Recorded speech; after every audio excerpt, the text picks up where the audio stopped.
Hi hello hour gardener Sujatha welcome to SP garden. ఏంటా ఇలా ఉంటుంది ఇవిడ అనుకుంటున్నారా? అవునండి, చిన్న గుప్పెడు మట్టితోటి దోసెడు పంటనైతే తీసుకుంటా ఉన్నాం కదా మనం. ఈ మధ్యన ఎలా అంటే ఏదో ఇలా పొటాటోస్ పెట్టాను, దాంట్లో ఇచ్చిన మట్టి చాలా కొద్ది పరిమాణంలో ఇచ్చాము. ఇప్పుడు మనం డేట్స్ డబ్బా తీసుకున్నాం కదా, అయిపోయింది ఖాళీ బాక్స్ని. ఆ బాక్స్లో కూడా బంగాళదుంపలు వచ్చినాయి అన్నమాట. అలాగే మనకి 2 లీటర్ల వాటర్ కూల్ డ్రింక్ బాటిల్స్లో కూడా చెట్టు చిక్కుడు అనేది పండించుకున్నాము.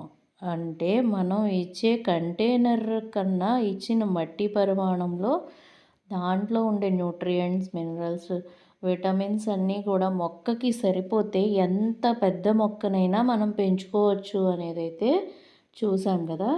మొక్కలు చూసారా ఎంత గ్రీనిష్గా ఉన్నాయో? దానికి రీజన్ ఏంటంటే మనం మట్టిలో ఇచ్చినటువంటి మిక్సింగ్ అనమాట. ఏమైతే న్యూట్రియంట్స్ అన్నీ అందించామో అవి తీసుకుని అయితే ఇవి బాగా గ్రో అయినాయి. మట్టి ఎంత ఉంది అనేది కాదు, దాని నుంచి తీసుకునే ప్రతిఫలం ఎలా ఉంటుంది అనేది గమనించితే మనం ఈ విధంగా అయితే మొక్కల్ని పెంచుకోవడానికి చాలా ఉపయోగం. మట్టి ఎంతో ఉండాలి, చేలు ఎకరాలు ఉంటేనే వ్యవసాయం అనేసి అపోహలో ఉన్నాం కదా. మన ఇంట్లో మనం ఇంటికి సరిపడా కూరగాయలు అంటే ఆకుకూరలు, ఒక పచ్చిమిరపకాయలు, ఇంకొక పాదు ఏదో ఇలా పెట్టుకుని అయితే పండించేసుకోవచ్చు. ఇది చూడండి, అసలు ఎంత చిన్న కంటైనర్. ఇప్పటికి నేను దీంట్లో కొద్దిపాటి పరిమాణంలోనే నేనైతే మంచి ఈల్డింగ్ అయితే తీసుకుంటున్నాను.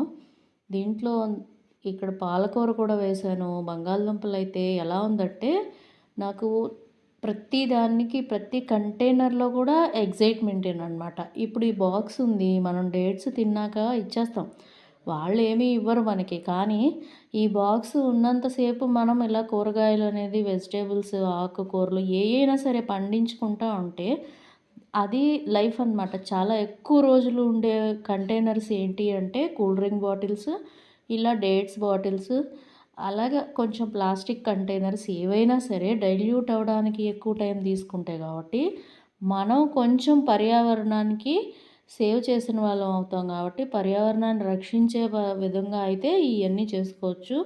ఇంకొకటి, గార్డెన్లో మనం ఎక్కువ ఖర్చు పెట్టకోకుండా మనం తాగిన తర్వాత మిగిలిన వాటిని మాత్రమే మనం ఉపయోగించుతున్నాం. ఇదైతే నాకు వ్యవసాయానికి సంబంధించిన ఫర్టిలైజర్స్కి వచ్చిన కవర్ అండి. ఈ కవర్లో కూడా బంగాళదుంపలు వచ్చినాయి. దాంట్లో ఎంత మట్టి ఉంది? 2 కేజీల పరిమాణంలో మాత్రమే మట్టి ఉంది, మిశ్రమం ఇచ్చానమాట. దీంట్లో అయితే అంతా 1/2 కిలో మాత్రమే మట్టి ఇచ్చాను. ఇట్లా మనం ఇచ్చే మట్టి గుప్పెడే అయినా దాని నుంచి వచ్చేది మాత్రం చాలా ఎక్కువగా ఉందన్నమాట ఈల్డింగ్. ఇక్కడైతే గోరుచిక్కుడు పెట్టాం కదా, గోరుచిక్కుడు కాపు కూడా వచ్చింది. ఇదైతే కొండపిండి ఆకు అనమాట. ఇదిగోండి, చెట్టు చిక్కుడు ప్రూనింగ్ చేసిన తర్వాత మళ్ళీ వచ్చింది.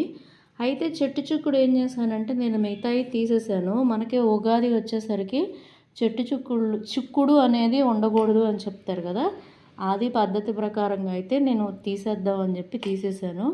ఇలా చేయబడితే అలా అంటే ఇక్కడ బంగాళదుంప పద్ధతి ఏంటంటే నేను అనుకోవడం, ఆ దుంప తయారయిన తర్వాత వేరు నుంచి దుంపని వదిలేస్తుందండి. ఇదే నేను గమనించిన విషయం.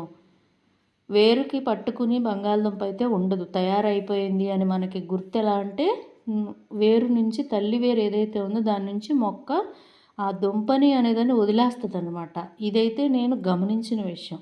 మనం బంగాళదుంపలే పెంచుకుంటున్నామా, ఇదేనా కంటైనర్లో ఇంకా ఏమైనా పెంచవచ్చండి. ఇదిగో క్రోటన్స్ పెట్టాను కదా, 2-3 నెలలు అయింది క్రోటన్స్ పెట్టి. నేను అప్పుడు ఇచ్చిన మట్టి జస్ట్ గుప్పెడే ఇచ్చాను. చూస్తే మీరు గమనించితే ఆ గుప్పెడికి ఇది చూడండి, ఇది చాలా పెద్ద మొక్క అవుతుంది.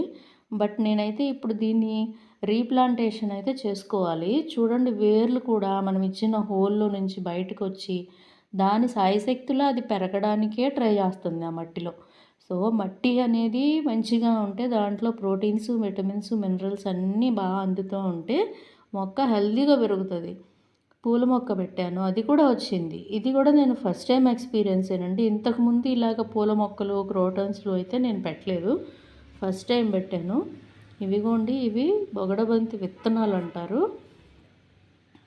ఇక్కడ కూల్ డ్రింక్ బాటిల్లోనే కుందేలు చెవి మొక్క అనేసి అంటారంట. దీన్ని అయితే క్రోటన్స్ సంథింగ్ క్రోటన్స్ అండి. Green and white biscuit colour design వచ్చి భలే మంచిగా ఉంటుంది. అలాగే ఇక్కడ మీకు నేను ఏమేమి పెంచాను అనేది చూపిస్తున్నాను అనమాట.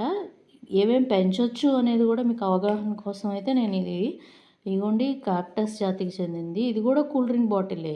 మీరు గమనించితే నేను వాటర్ బాటిల్స్ కన్నా కూల్ డ్రింక్ బాటిల్స్ ఎక్కువ వాడాను. ఇదిగోండి ఇది లక్ష్మణ ఫలం, సీడ్ నుంచి తీసుకున్న లక్ష్మణ ఫలం మొక్క. అయితే ఇది నేను ఈ కంటైనర్లో జస్ట్ ఒకటేమో మామూలు సాయిల్లో పెట్టాను, ఒకటి కోకో పిట్లో పెట్టాను. ఇది కోకో పిట్లో పెట్టిన మొక్క అనమాట. అది కూడా మంచిగా సర్వైవ్ అయింది, పెరుగుతూ ఉంది. ఇదైతే మందార మొక్కకి ఇచ్చిన కంటైనర్లో ఇదొక క్రోటన్స్ పెట్టాను. కలర్ చూసారా ఎంత బాగుందో అసలు, గ్రీన్ అండ్ రెడ్ కలర్లో. ఇలాగే దీంట్లో టమాటా మొక్క మొలిసింది. అసలేం జరుగుతుందో చూద్దామని ఎక్స్పెరిమెంట్లుగా వదిలేస్తే దాంట్లో కూడా పెందైతే వచ్చేసిందండి. అది వట్టి అంతా అనేది కాదు, మనం పైన మళ్ళీ వారానికి ఒకసారైనా సరే దానికి కావాల్సినవి అన్నీ పోషకాలు అనేది ఇస్తూ ఉండాలి. ఇది పెరుగు డబ్బా చిన్నది. దీంట్లో కూడా టమాటా మొక్క వస్తే ఉంచేసాను. అంటే మనం ఇప్పుడు సాప్లింగ్స్ లాగా వాడుకుని తీసుకుని వేరే చోట పెట్టుకోవచ్చు కదా, అలాగా. ఇది పెన్సిల్ కాక్టస్ అనమాట. చూసారా ఎంత బాగుందో. ఇది దీంట్లో పెట్టి నేను 2 ఇయర్స్ అయిందండి. ఇది మించుమించు 2-3 సంవత్సరాల మొక్క. ఇదైతే కిందకి వెళ్దాం రా అన్నాను వీడిని, రాదంట. డ్రమ్ము చుట్టూ ప్రదక్షిణాలు చేసి అక్కడ కూర్చుని పూజ చేస్తుంది మందార పువ్వుతోటి. ఇదండి ఇవాళ వీడియో. వేస్ట్ కూల్ డ్రింక్ బాటిల్సే కదా, వేస్ట్ బాటిల్సే కదా అనుకుంటాం కదా, వాటితో ఇన్ని రకాలుగా అయితే ఉపయోగించుకోవచ్చు. Thanks for watching. మళ్ళీ ఇంకో వీడియోలో కలుద్దాం. Bye bye.